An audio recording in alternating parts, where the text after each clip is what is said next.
Right. Welcome to Generating Strength and Resilience, the integration of mental and physical training for athletes with eating disorders. My name is Danny Gillity, the Executive Director at the Eating Disorder Foundation, and I'm delighted to welcome everyone here tonight. Tonight's workshop is brought to you in collaboration with the Eating Disorder Foundation and Athlete Edge at EDCare. I'd like to take a moment to share a little bit about EDF. So we're a nonprofit that was founded in 2003 with a mission to be an effective resource in the prevention and elimination of eating disorders through free and accessible education, support, and advocacy. We are a Denver-based organization that is now serving individuals and families both nationally and internationally. I want to thank everyone who made a donation upon registration. We're able to provide free services because of the generosity of our community. And I'll add the donation link in the chat if you wish to contribute, and I'll also put information about both of our organizations in there as well. And if you have questions for our presenters this evening, I invite you to use the chat feature to communicate with me directly. The chat is kept confidential and will come to me directly. We are going to try to save time for Q&A after the presentation, and I'll deliver those to the presenters. And if we don't have time, we will still get your questions answered via email post the workshop. We'll not be sharing the PowerPoint. However, we are recording tonight and we'll send the recording as soon as possible. And now I'd like to turn it over to Danielle Morrow, EDCare's Regional Outreach Representative, to say a few words about their program and introduce our speakers. Thank you, Danny, and hello, everyone. Hope you're staying warm. As she mentioned, my name is Danielle Morrow, and I'm the Regional Outreach Representative here at EDCare. So for 21 years, EDCare has empowered patients to understand the roots of their eating disorder, and our Athlete Edge program brings that same commitment with the understanding that, like any injury, eating disorders require proper treatment before returning to your sport. At Athlete Edge, training is reintegrated when your treatment team determines it to be appropriate and supportive of your treatment goals. With the help of our mental performance coach, Allie Donsing, and our strength and conditioning coach, Brandon Kress, who you'll get to hear from shortly. Brandon is the owner of Soma Performance and Fitness in Centennial, Colorado, where he offers in-person and online training services to competitive athletes and active adults. He holds a degree in exercise science from the University of Connecticut and is a certified strength and conditioning specialist through the National Strength and Conditioning Association. Brandon has been working with EDCare for the past 6 years in an effort to continually improve the experience and recovery of ED-affected athletes throughout the Athlete Edge program. Allie Donsing is a licensed professional counselor and is in the process of acquiring her designation as a certified mental performance consultant. Allie earned her master's degree in sport and performance psychology from the University of Denver. During her time at DU, Allie worked within the athletic department as a graduate assistant. She also provided sports psychology services to elite athletes in both individual and group settings. Allie completed specialized LGBTQIA+ training from the University of Denver, becoming part of the Queer and Ally Network on DU's campus. Allie completed her undergraduate work at Auburn University, majoring in psychology with a sport coaching minor. Allie has a background of working in both clinical and athletic settings. She has experience working in a private practice providing sports psychology and clinical mental health services to both individuals and teams. Allie understands healthy growth and development is optimized through a holistic approach that acknowledges, appreciates, and addresses mental health within athletics. With that being said, I will now turn it over to the two of them, and I'll be happy to answer any questions or assist in any way possible. Thank you. Awesome. Thank you, Danielle and Danny. That was a really lovely introduction, and really thank you all tonight for being here with us as we're about to talk about the integration of mental and physical training with athletes with eating disorders. But before we start diving into that topic, Brandon and I wouldn't be able to do our roles with the Athlete Edge team without the support of our other team members. So I want to take a moment to introduce you all to them. So starting from left to right in the top left-hand corner, that's Dr. Lindsay Landgrebe, who is our primary therapist for our athletes. Then Dr. Amy Laurent, who is our attending psychiatrist for our athletes. Linda Steinhardt, who is our athlete dietitian, myself and Brandon, and then Dr. Riley Nichols, who is our program advisor. And so just really acknowledging that we're this interdisciplinary team that works together to support our athletes and making sure that we're attacking the eating disorder from all angles. And so we're really appreciative of them. The objectives for tonight's talk are to go over who we are, what we do, and why we do it. So really understanding Brandon and I's roles as the mental performance coach and the strength and conditioning coach working with these athletes. And then the what, understanding our programming, how we go about working with the athletes, what our day-to-day looks like, how we incorporate training for our athletes, and how we utilize sports psychology and mental skills training and treatment. And then why are we doing this? Like Danielle referred to earlier, viewing the eating disorder as an injury. So often our athletes come in to treatment feeling really stigmatized for having an eating disorder, not understanding why they have their eating disorder and not understanding why they need to remove themselves sometimes from the sport context to work on their eating disorder. We also use evidence-based research to meet these needs of our athletes, and often realizing how much of an unmet need there is right now in our culture in terms of treating athletes with eating disorders, and then talking about our clinical experience treating these athletes and then the promising results we've seen. And then I'll pass it off to Brandon to start speaking to his role a little bit.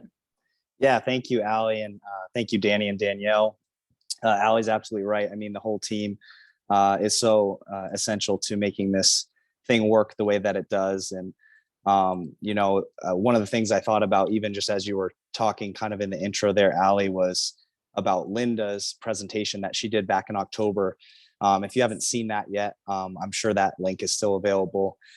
Disciplined or Disordered was the name of her talk. And she had mentioned in the beginning how prevalent eating disorders are in athletes over and above general population. So some of the statistics that she threw out, which I wrote down here, is 20% of female athletes and 8% of male athletes met the criteria of having an eating disorder, whereas in general population, it was 9% of females and 0.5% of males. So it's definitely very prevalent in the athletic community. And I know myself and Allie are, really excited about being part of the solution to helping these athletes. So when it comes to my role as a strength and conditioning coach, my main goal and my main priority with every athlete that I see come through the program, and I do apologize, I'm a little under the weather, so my voice is a little raspy, but we'll get through it no matter what. My primary goal is restoring a healthy relationship with exercise and training. That's one of the number one things that these athletes, have a distorted relationship with in relation to their eating disorder and exercise, is they do not have a healthy relationship with exercise, and they generally go hand in hand. So restoring that healthy relationship is essential and the primary goal of my job as the strength and conditioning coach. Some of the steps that we take, which we'll talk more in depth about each one of these things, but we collaborate with their coaching staff. So one of my main goals right away is to get in touch with their coaching staff, figure out if they're in season or off season, what their team is doing. Sometimes, if an athlete comes in over the summer, I'll talk to their coaches and then I'll try to get off-season training packets.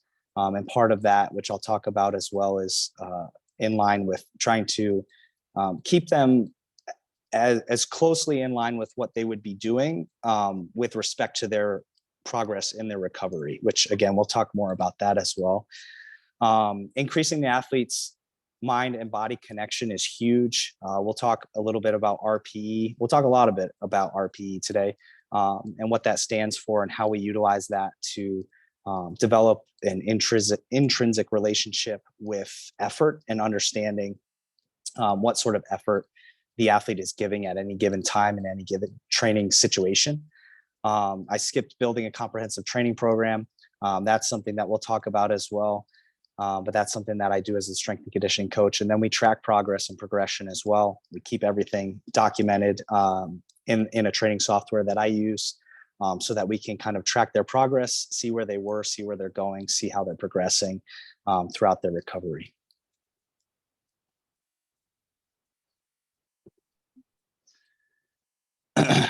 One of the big things when we talk about the why of a strength and conditioning coach and why integrating training into their recovery is because training will always continue to be such a critical aspect of being an athlete. And if you've ever been an athlete, you know that training generally continues to be a really big part of your life after sport as well. So going back to that point about helping to restore that healthy relationship with exercise, it goes even just beyond their time with their team. I mean, this goes into and carries over into the rest of their life. One of the things that it really communicates to the athletes is that we care and we understand that training through their recovery is only going to help them recover in a more holistic manner, right? And we'll talk about how some of the research has been showing how integrating training has been so beneficial in the recovery process. But that's one of the big reasons behind the why of having a strength and conditioning department essentially within this recovery program. This is kind of what I briefly mentioned as well, helping them be as prepared as possible when they return to their team. So knowing what their team is doing, what their coaches are doing, having a relationship with their coaching staff. Sometimes there's emails that go back and forth, really trying to get a good understanding. The coaches generally become very interested in what we're doing and they want to know more because it's a learning process for them as well. This is something that I think goes it's overseen a lot, or not overseen. I don't know the words I'm looking for, but it's missed a lot, right? Like this is not always seen in sport and coaches aren't always looking for it. So they're usually very curious for the most part about learning about this process. It incentivizes the athletes to meet program expectations. I'm not allowed to see athletes and we're not allowed to integrate training until they're meeting certain expectations in their recovery process. So this is a huge thing for athletes to know that they have in front of them, and it'll give them the motivation to stay on track with checking the boxes in their recovery process before they can even start integrating training in again. And Allie will talk a little bit about what it looks like when we're dealing with a specific athlete and how we know when they're ready to get into training. And it helps reduce the pressure of rushing through the program. A lot of times athletes really want to get back to training. So if training is taken away from them completely, they're just going to try to get through. And Allie and I have talked about this a number of times. Athletes are very competitive. So if they know what the goal is, they'll just put their head down and they'll just go as hard as they can. And sometimes they'll miss steps in their recovery. So having training as a part of their recovery really helps them not feel like they have to rush through as fast as they can to get back to their team and back to their sport, because they're able to have that within their recovery program.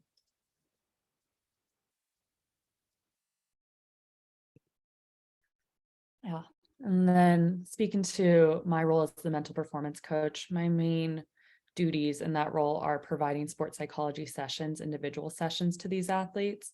And then with Brandon, attending and monitoring those training sessions to help address where the eating disorder may be present, where distress may be present, and really just reworking that relationship with exercise that for so long, that relationship has often been tainted by the eating disorder, and really working to slow down, assess, and just create a whole new relationship, which can be really distressing at times for the athletes because it's foreign and it's scary because they don't know what's going to come out of it at times. Also helping Brandon to create and maintain training plans. So I think our athletes are so used to this linear progression. We just go up the hill. The more I train, the more results I get. And treatment doesn't work like that. Treatment is a wave. And I know my athletes get so sick of hearing that. They want it to be this linear process, but really being able to acknowledge, hey, do we need to slow down in training? Do we even need to interrupt it? Or are we ready to move to that next level? And then I also help to facilitate a lot of the Athlete Edge groups where all the athletes come together and work on certain topics with me. And so why a mental performance coach? What we're seeing in the research is these athletes do need to be supervised while training, that often if there's not supervision, there's not that accountability and they'll go back to old habits. And so really making sure that we're supporting them in that reintegration. And then thinking about it physically at that elite level, all these athletes can train the same and physically they can be pretty similar. It's that mental side that can really set them apart as an athlete. So I've actually had athletes leave our program feeling so much stronger physically and mentally than they ever have, having implemented the mental side that is often blunted essentially by the eating disorder. And then being able to explore those sport-specific cultures and lifestyle factors that they face, and being able to validate them, acknowledge them, and work with them, be flexible with them, because often what I hear from athletes who go into a different form of treatment is, my identity really wasn't recognized, and it's such a big part of my life that it felt like my treatment wasn't authentic to who I am. And then due to the demands of sports that we see, often if athletes don't feel as though they are going to be supported, they are likely to not come to treatment. So this becomes a barrier for them receiving the treatment that's so needed. And how Brandon spoke to those statistics that we know this population faces eating disorders more often than the general population. So knowing it would be a disservice to not be able to meet them in that. And then, like I was saying, provide that supportive space for athletes to talk about what's going on, knowing that they really can't talk about that in the general treatment environment. So providing that safe, inviting space to explore that part of their identity. So how do we integrate the whole team? I think y'all can already pick up on that. There's a lot of moving pieces in this. So we know as a team, we have to be really clear and consistent with our communication in-house. But one of my favorite parts that Brendan's already kind of spoken to is we have a weekly staffing to talk about each patient's case, and we are able to invite in outside team members that the athletes allow us to have on the calls with us to collaborate, to learn from, and to consult on, and then really teach too, that a lot of these coaches or these trainers are saying, we want to help these athletes, but we have no idea where to start. And so really a great time while these athletes are in treatment with us to start educating these team members as well. And then Brandon, I know you already talked about some, but do you want to share any more on your consultation with the trainers and coaches? Yeah. And, even just speaking to that initial consultation with the athlete, a lot of times that goes a really long way in understanding them, understanding what they want, and understanding where they've been. I mean, as I mentioned before, I do reach out to the coaching staff. I usually talk to strength and conditioning coaches, athletic trainers, sometimes the head coaches of the team. But with what I do specifically, the strength and conditioning coaches and the athletic trainers are usually my points of contact. I'm looking at their current training program, their current training load and intensity. We'll talk a little bit about the volume and intensity and how we handle that throughout their training as well in a little bit. But when it comes to consultation, another thing that I really think about is when we sit down with the athlete for the first time, and really get to understand like their training history, get a glimpse from their perspective of, what they've been through, what they do. A lot of times I really try to find, I know Allie appreciates this because this is something she works on with them a lot, is finding the things that bring them joy when it comes to exercise and movement. What do they love to do? And just get them talking about it. That's always fun. And then we can, when we're training, we can talk about how this specific exercise or this routine or whatever we're doing can directly improve that specific thing that they love to do, or their sport specifically, whatever that is.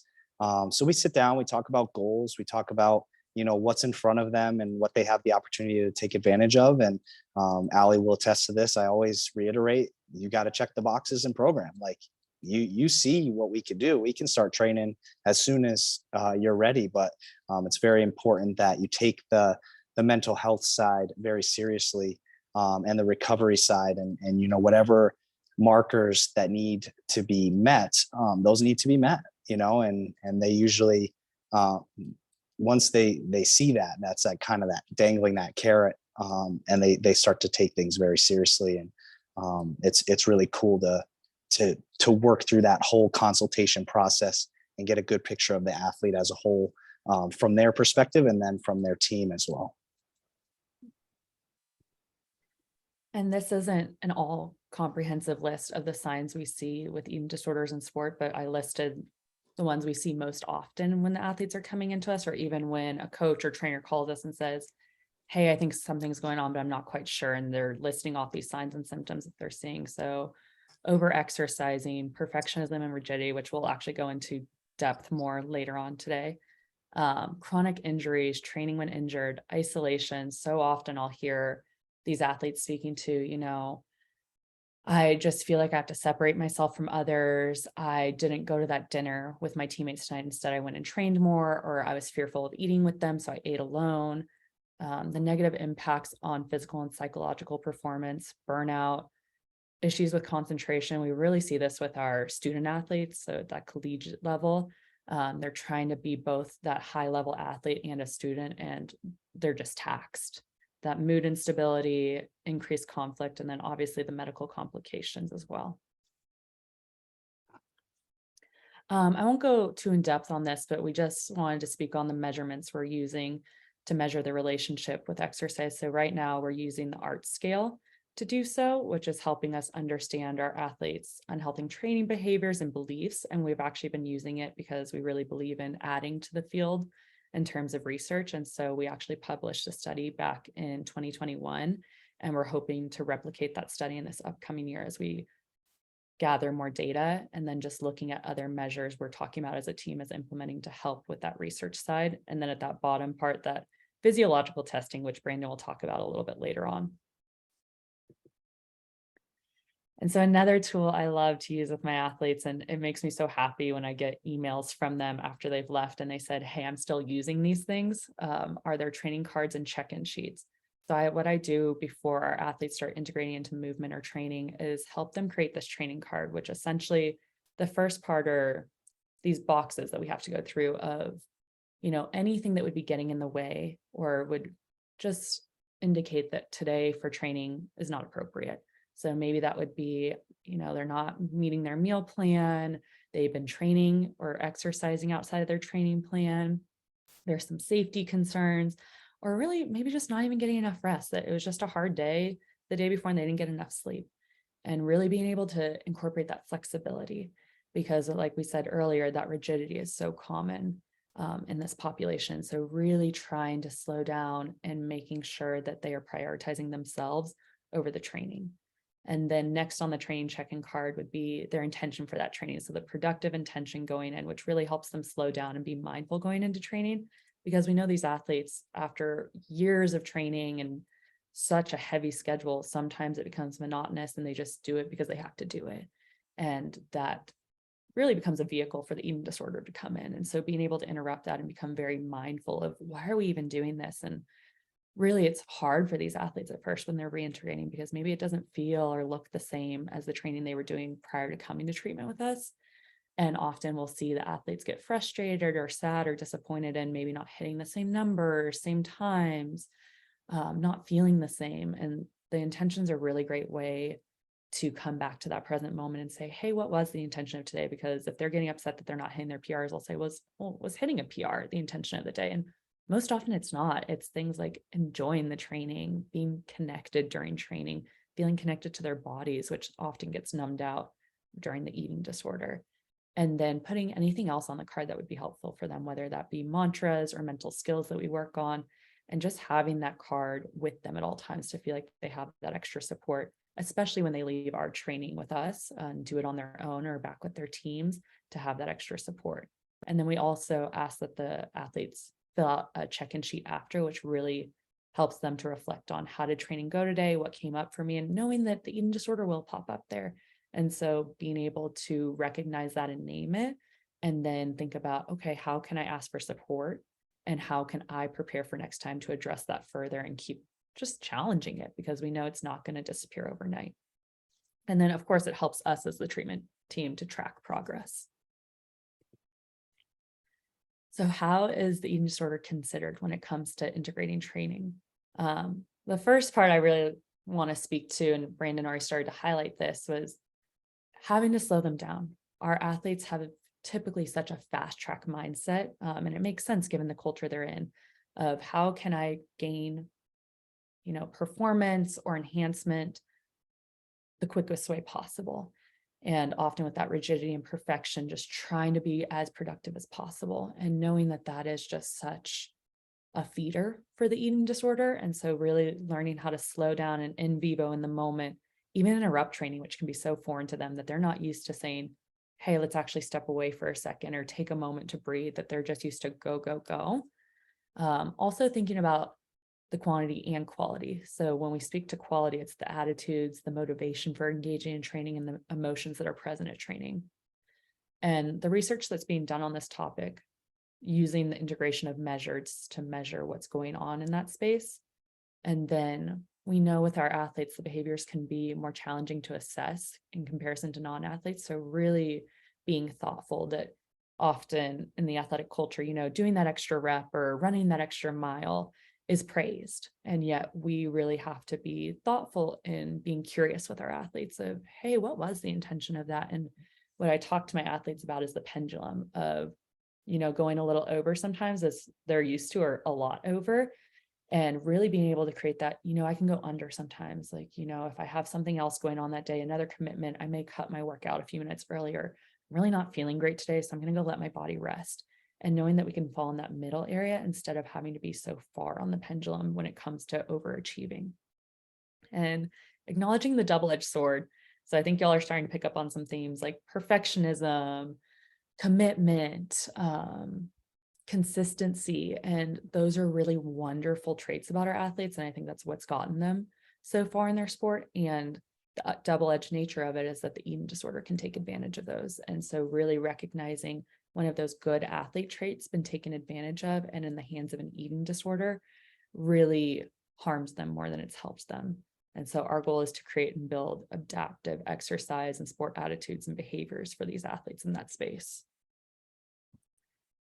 This is just a quick overview of what I referred to earlier of our group material. And so this is for the Athlete Edge program specifically, that our athletes receive a sport nutrition group, an athlete body image group, an athlete mental skills group, and a return to sport and life group. And then we'll soon be adding a sport and culture intersectionality group. And what I really enjoy about leading a lot of these groups is being able to relate it back to their treatment in their life outside of sports. So especially something like athlete mental skills, that we as humans are all performers. And so let's talk about the skill of imagery. So imagining doing a performance well. We can even talk about how does that skill play into meal therapy, or how does my self-talk go into meal therapy? So utilizing that space to explore their athlete identity and their culture of sport while also still applying it to their treatment in that moment and their life outside of sport. Yeah, so this next one talks a little bit about the benefits of exercise, and this quote by Dr. Kate Bennett from her book is great. It says, "At times, interruption of sport is essential to prioritize the health of athletes. Likewise, allowing athletes to resume sport participation supports their athletic identities, and in healthy environments may strengthen or even accelerate their recoveries." Really acknowledging the fact that, yes, we do take, of course, into consideration those times that their sport and their training needs to be completely interrupted.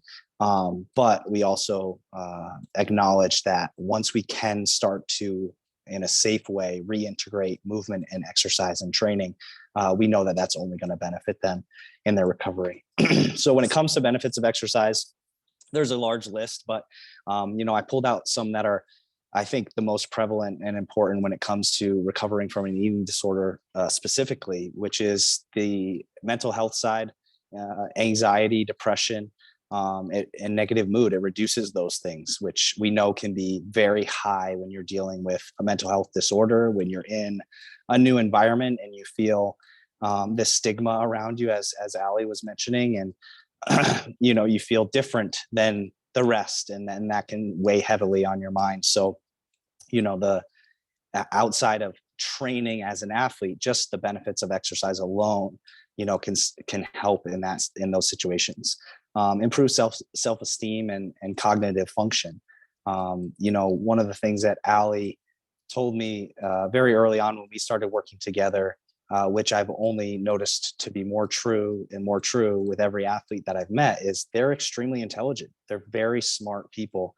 So when we talk about the benefits of exercise helping to improve cognitive function, I'm like, yeah, these people have been exercising for a long time. They're very intelligent people.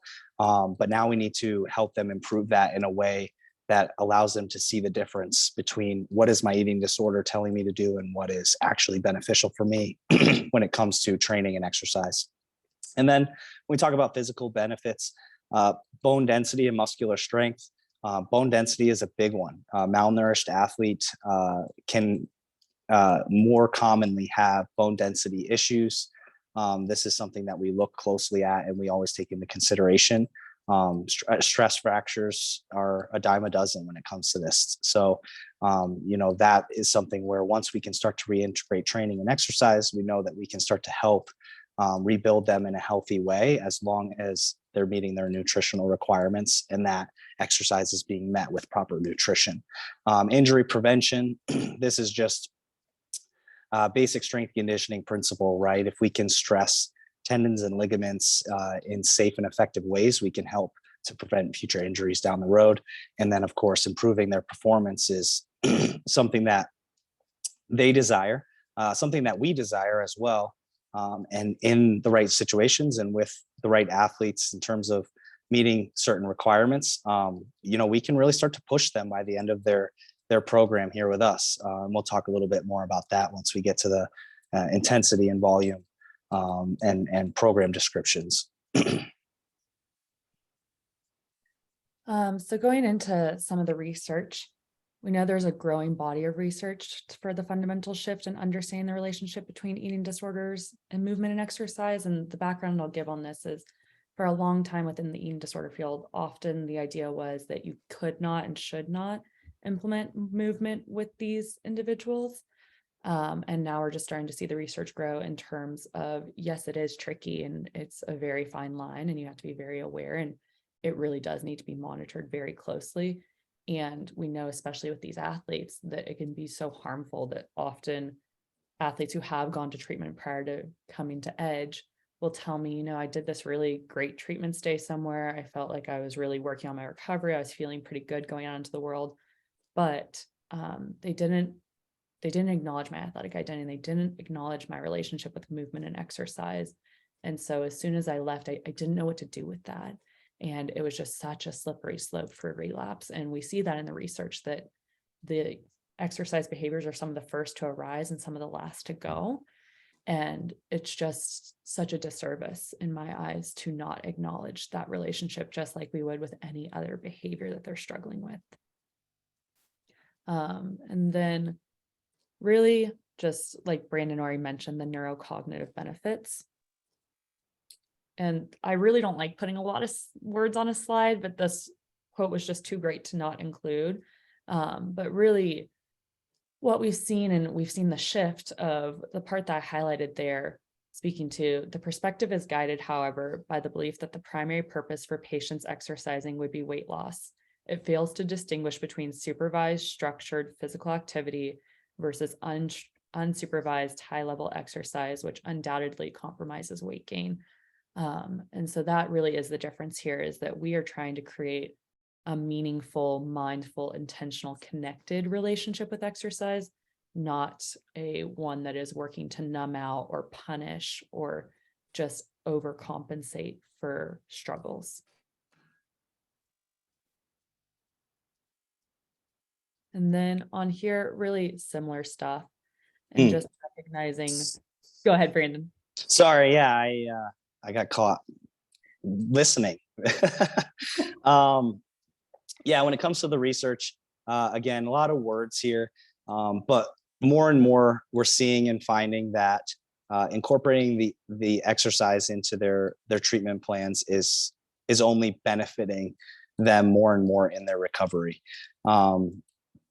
These are, again, things that you can read through, but the third point there, accumulating evidence suggests that supervised and adaptive physical activity provides cognitive benefits for individuals with EDs, right? We talked about, the benefits of exercise, being able to do that. Yeah, I mean, we still have a good bit to get through, so I don't want to read through each one of these, but I know this will be available and you can go back and pause and kind of read through it. I don't know if there was any more that you wanted to highlight there, Allie, before we moved on. Yeah, I think you already did with Dr. Bennett's quote, in terms of by promoting that athletic identity, it can actually increase the motivation and improve performance in treatment. And we'll go to eating disorders as an injury. Yeah, and this is something that we take very seriously. And I think this can sometimes surprise athletes, that we treat an eating disorder as an injury. And I was just talking to Allie about this the other day. a conversation that I had with an athlete who was in a training session with me, and she was talking about wanting to push herself to a certain level or be at a certain point before she returned to her team.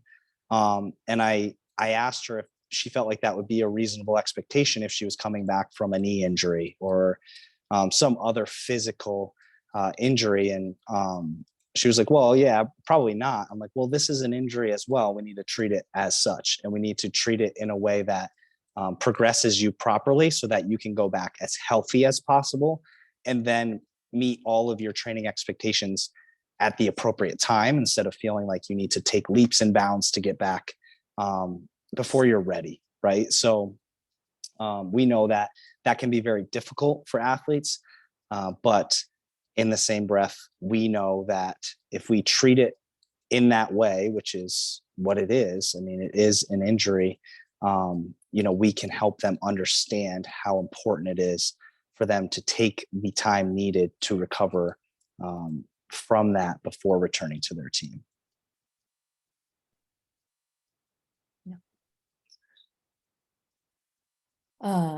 So our athletes' favorite question to ask us is, when do I get to return to training? And the answer they hate to hear is, it depends. And so we'll go at it from two different angles of physically, we need that medical clearance. That is always going to be our number one priority, is keeping them safe. And so knowing that our medical team is thoroughly checking everything we need to in order to reintegrate them.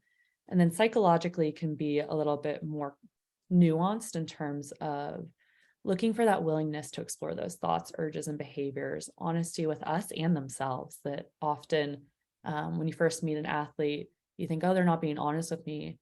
And then you get to talk to them more and be curious with them. And they realize it themselves that they haven't even been honest with themselves. So how could they be honest with us?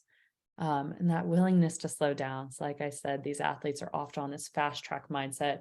How quickly can I get through treatment? Can I just do it in 2 weeks? And kind of how it's portrayed in society, in the movies and the shows of, oh, I go off to treatment for a few weeks and then I'm just cured and everything's okay. And just really being able to assess, an eating disorder has a lot of components to it, and can be quite complicated. And so being able to slow down and connect with themselves and actually see the benefits of slowing down. And I think, Brandon, if you want to speak to this, Ryan, you do such a great job of explaining to them why even slowing down in the training room with you at the gym, because we'll see these athletes who want to move so quickly and get more and more out of training. And I think Brandon does a fabulous job of explaining this to them.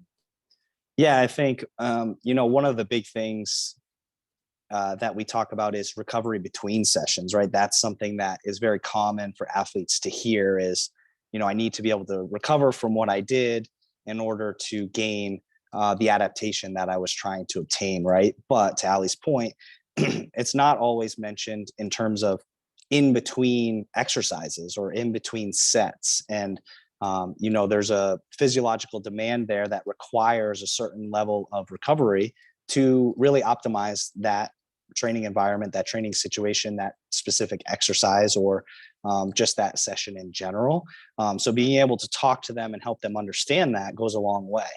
I know, and there's an athlete example that we'll have, but sometimes in the college setting, they are timed on getting through a certain amount of work in a certain amount of time.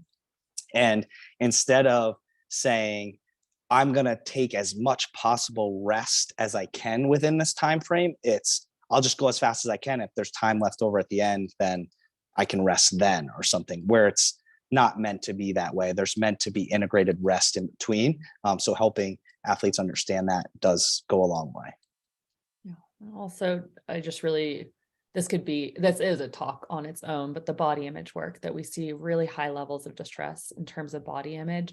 And so being willing to come into body image group with me and individually exploring that work with the team in terms of that connection and the way they treat their body. And so how do we separate the eating disorder from sport? Because it can be really tricky in the eating disorder. I don't like to give it a lot of credit. What I will say is that it's good at camouflaging itself in ways. And so using those check-in, check-out processes that we spoke to earlier, really working on that athletic identity. So often the athletes put so much weight, and I'll say like eggs in a basket. They put all their eggs in the basket of athletic identity. And so really supporting them and broadening their identity, that I always like to emphasize to them, they're such unique human beings. And I know they have so much else going on in their lives and their interests beyond their sport. And so helping them be explorative with that and figure out what else can they invest in their life, because that often does make them a better athlete when not all the pressure's on one identity, when they feel like they have worth, purpose outside of that athletic identity. We often see them perform better in their athletic identity. And then exploring factors of performance. We often see our athletes get fixated on a few things, such as their nutrition, their body shape and size, their weight, and feeling as though those are the only factors that will impact their performance. And instead really opening up to the multitude, handfuls. So I have a chart of 40 plus factors, and really assessing how can we be thoughtful in bringing in more of these factors so that we're not putting so much pressure and emphasis on only a few factors that impact sport. And really factors that would warrant modifying an athlete's training plan. And so being very mindful of that. And I know it can be really hard for our athletes when maybe we have to slow down or interrupt something, but that is often the biggest learning point for us and for the athletes of, okay, this is how I'm going to really rework this relationship with my sport and athletics. Yeah, so this is our facility here at the EDCare facility in Denver. This is very new. I'll give you kind of a brief history of at least my experience with the athlete program at EDCare. I've been with them for about 6 years, as I mentioned. Started off just training athletes in the building training center, which was, a few treadmills, a few bikes, and some dumbbells. And then there's a nice park across the street. So I was training people over there on the nicer days as well. And, it gradually just started to improve over time. And, I give a lot of credit to, the executives over at EDCare and the people who really understand the value of this program and have been willing to pour resources into expanding this program and delivering a space like this that, just recently opened up, and we have everything we need to really train athletes in an extremely effective way. So yeah, this is it's a pretty cool new space. I enjoy going there and training athletes here. Yeah, it's good. Yeah, and I know we're getting a little close on time, so I won't go into too much depth, but I think it's really been such a shift to be able to have the training on site and have Brandon on site with us more. And it helps us to get these athletes in to do this work with Brandon while also not taking them too far away from program, that it would just be like going to see another provider for a session. It's been really wonderful to have this resource for us. So a typical day of training, Brandon, do you want to start and tell everyone who's curious of what does that typically look like? Yeah. So of course, we get everything scheduled around their program and what they're doing at EDCare. And I'll go a little bit more into, I know it says the approach to training RP. I'll talk a little bit more about RP, but RP stands for rate of perceived effort or exhaustion. We'll have a chart of what that looks like. So you can kind of see that as well. But when it comes to building programs for these athletes, that's how we base our intensity. Volume does change over time as well. And I'll talk just briefly about the periodization of how we build and structure those programs. But an athlete will come in, they'll warm up, they'll understand the goal for the day in terms of intensity. They'll obviously have some intention coming in after working with Allie and understanding what that's going to be for the day. And then we really help them, especially through this rate of perceived effort or exhaustion. This is that intrinsic understanding of effort and how intense it is for them. This is really helping them listen to their body and understand what their body is telling them in terms of how much effort they're actually giving, which is something that they've ignored for a long time, right? A very, very large percentage of these athletes overwork, tons, like more is better, which is something that we're trying to disrupt because that's not always true. And that's not how the best athletes in the world become the best athletes in the world. So we help them embrace all types of intensities and movements throughout these sessions, being mindful and aware of how the body feels while it's moving. And this is something that Allie touches on, especially when she's in the sessions with me, asking them how their thoughts are. And I know it's around those things and the things that they're working on improving to disrupt their eating disorder habits. Following and complying with the detailed program. Again, I'll talk just briefly about how those are built. And interrupting rigidity, incorporating flexibility. This is something that is just paramount to them carrying over afterwards. And just a very brief example, I'm still working with one of the patients who went through the Athlete Edge program at EDCare. I'm working with this person in an online setting, and I communicate back and forth with them, based on their sessions. And this person will say things like, I didn't do this because I felt this way, so I did this instead, which speaks directly to interrupting rigidity. And I can't talk specifics about specific patients, but if you knew this person, rigidity was like the top of the top. So to see this person interrupt that and be able to adjust in a mindful way, in a way that's healthy for them, is incredible and speaks volumes about the work that's done at EDCare. And just what I'll add on there is it can be really fun in this space to actually start applying the mental skills that they're learning in session with me and in groups. And this is where they start to see, as I'm returning to my sport, I am so much mentally stronger in terms of my focus, the way I talk to myself, my confidence. We know a lot of these athletes coming in, the confidence has really been hit by the eating disorder. And so really working to build that confidence to return to sport. Yeah, so this is that RPE scale. On the left-hand side, you see resistance training, and on the right, you see endurance and cardio training. So it's a scale from 1 to 10, and then it's just based on how intense the exercise feels. And these ratings give a little bit more detail in terms of what would a 6 feel like? What does an 8 feel like?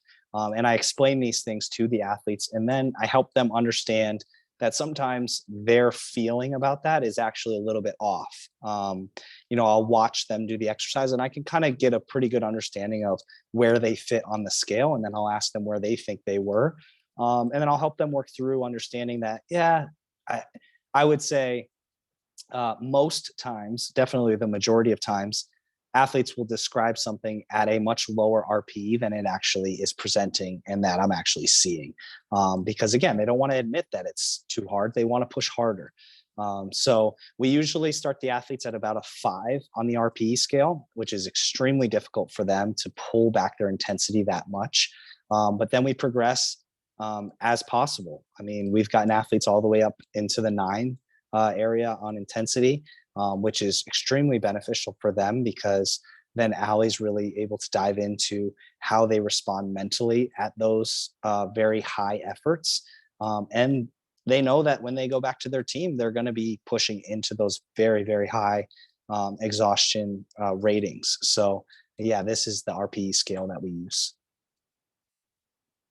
And then just briefly on periodization, there's a couple different types of periodization, linear and nonlinear. What Allie was talking about earlier with their program and it being kind of that's the nonlinear, where things are up and things are down. When it comes to approaching their training periodization and program, we take a linear approach. And what that means is we start them at a 5 on the RPE, and then we try to progress them linearly up to a much higher RPE. And does it always happen? No. Do sometimes we need to back it off? Yes. And would that start to look a little more nonlinear? Sure. But our overall goal is that by the time they're discharging from program, they're able to see an increase in intensity and volume over that period of time. And then they're not still at that really, really low volume and intensity. So RPE is our intensity scale. Volume can be related to session programming. So they're going to do more in a session, or it can be related to more touches during the week. So more movement sessions. They may have a couple joyful movement sessions, mindful movement sessions, which Allie really dives into figuring out what that is and saying, okay, let's do something along those lines. And then there might be something a little bit more sport specific. For instance, if it's an endurance runner, they may be doing some running on those other days. And then they'll see me for some strength training sessions as well. Excuse me. So those things, again, our goal is to progress those in a linear fashion over time. Does that always happen? No. But again, that is our goal. And then the rest and recovery, which we talked about, resting within the session between exercises and sets. And then also resting between training, off days, which again, them coming into program usually is a foreign thing to them, right? Taking days off is like the enemy, right? So getting them to understand how important that is for their body, for their recovery, and for their mental aspect as well is huge. And I realized I failed to mention earlier was before training, what I often try to do with our athletes is incorporate really light caring movements. So first that would be walking and stretching. And then we also try to do joyful movement prior to reintegrating to training, because often what we hear from these athletes is the joy of movement has been taken away a lot of the times, or it's been lost. And so being able to show them that moving and caring for their bodies can exist outside of training.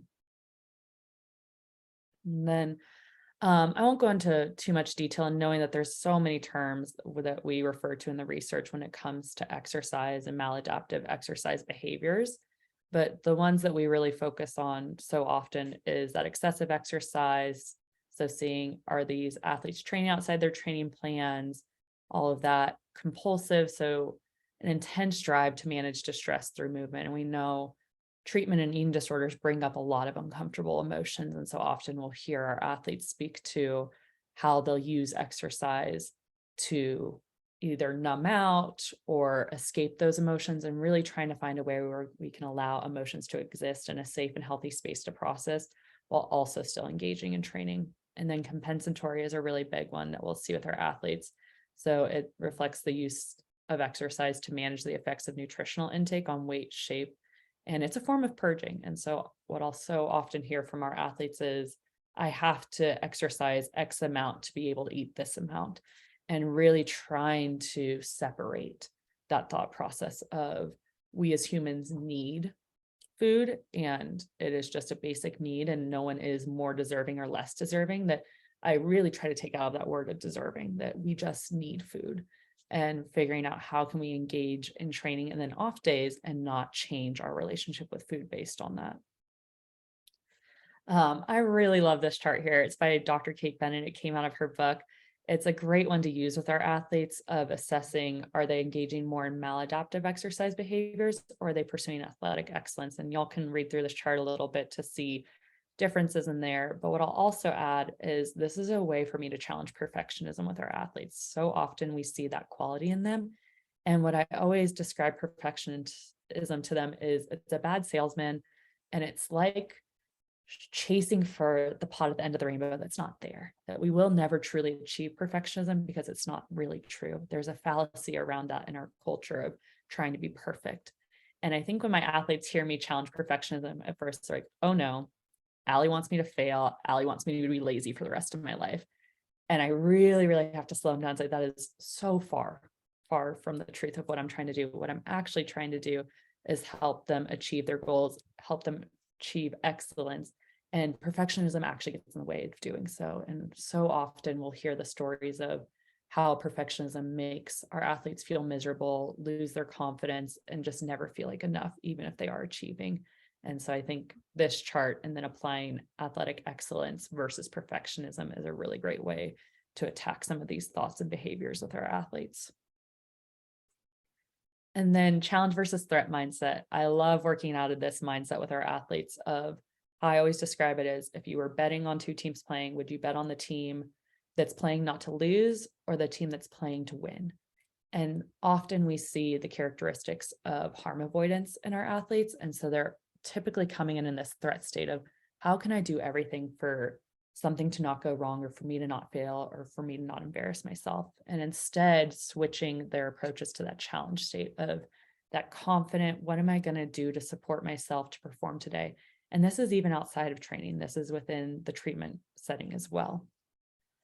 And I know we're getting close on time, but the way I describe it is when our resources outweigh our demands, we go into a challenge state. So our resources are building those mental skills, building those supports, everything they're doing in treatment adds to their resources category.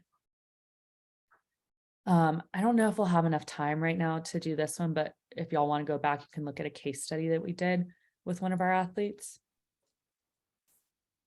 And to kind of wrap up for today, we just wanted to talk about our continued hopes and growth for this program.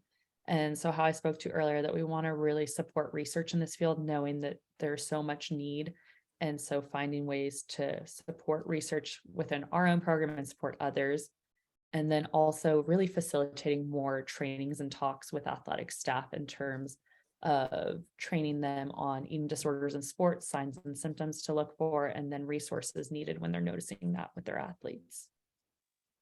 Yeah, and that's a big one, is getting this in front of more and more coaches and trainers and people who are in those athletic environments.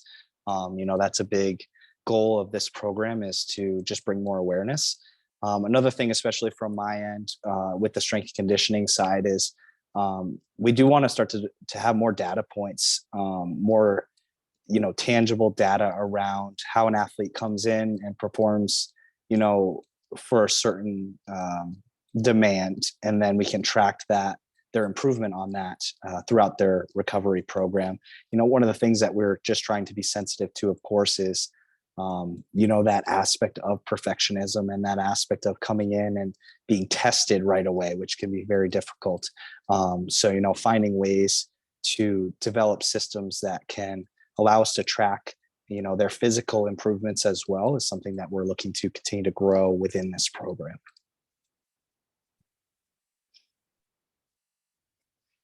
Yeah, so a big thing with that, when we say join us, is bringing that awareness, right, and understanding how prevalent this is. Athletes, as it says at the bottom, I'm covering half of it with my thing here. Athletes are hardwired to thrive and desire excellence. Join them in their worlds to improve their chances of success in recovery. That's the support aspect, and knowing how big and important that is through their recovery at EDCare. That support when they get back is huge. So being that support is vital. And I just listed a few resources here. There's a lot at the Athlete Edge program. So the CSA guideline is really helpful and extensive. You heard us refer to Dr. Kate Bennett's book. I love this book for providers, for team members, for athletes. I think it is such an incredible resource and something that was so needed in the field. So really excited that it's out there. And then just listed a few other professionals in the field that we really turn to learn from. I don't think we have time for questions tonight, unfortunately, and we would love to answer your questions. So whatever's sent in the chat, we'll have sent over to us for the whole Edge team to field and answer. And then we're happy to send them back out with our responses. Wonderful. Well, thank you both so much. It was an incredible hour filled with so much information, and so many great questions popped up. So as Allie said, we'll collect the questions, submit them to their team, and then follow back up with you all once those questions have been answered. So thank you again for your time, for your energy, for your commitment to this work. We're really grateful to have you both in our community supporting so many individuals. So thank you, Danielle. And yeah, we will be in touch with everybody shortly with the recording and with the questions. Thanks, y'all. Danny, thank you, everyone. Great presentation. Thank you. Thank you.